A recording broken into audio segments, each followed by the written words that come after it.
Good afternoon. I hope it's been a wonderful weekend for you and exciting as we start to look towards school starting this week too. So that's not maybe exciting for everybody, but it's coming.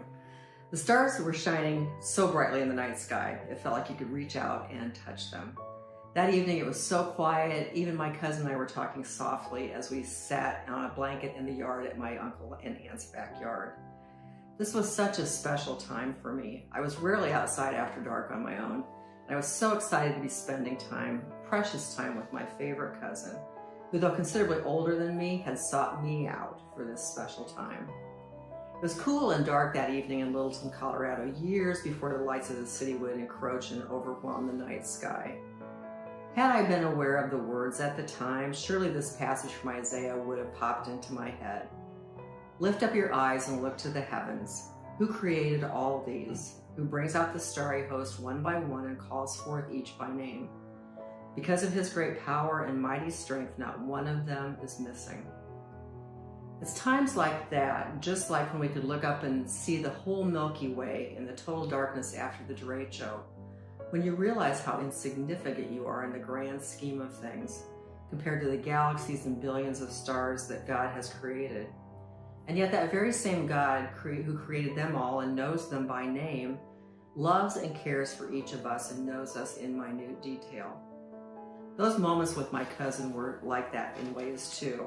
I felt so special that she had sought me out, chose to spend time with just me, her little kid cousin, and just be silly and talk and sing songs together.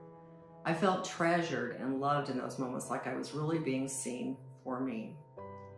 God wants us to feel like that when we spend time with Him also.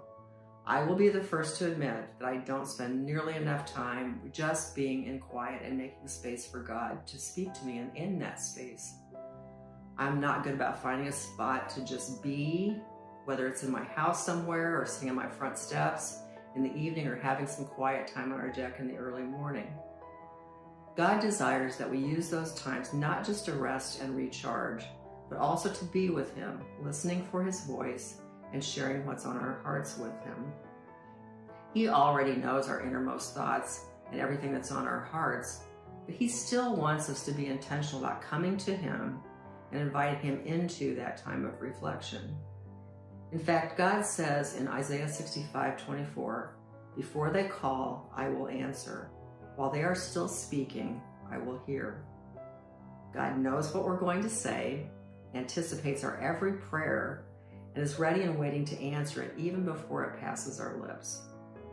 If He is that eager to hear from us, why do we put it off so much of the time? Let's make time to lay down in the grass, look up at the stars, and run to Him. Have a fantastic week. Bye.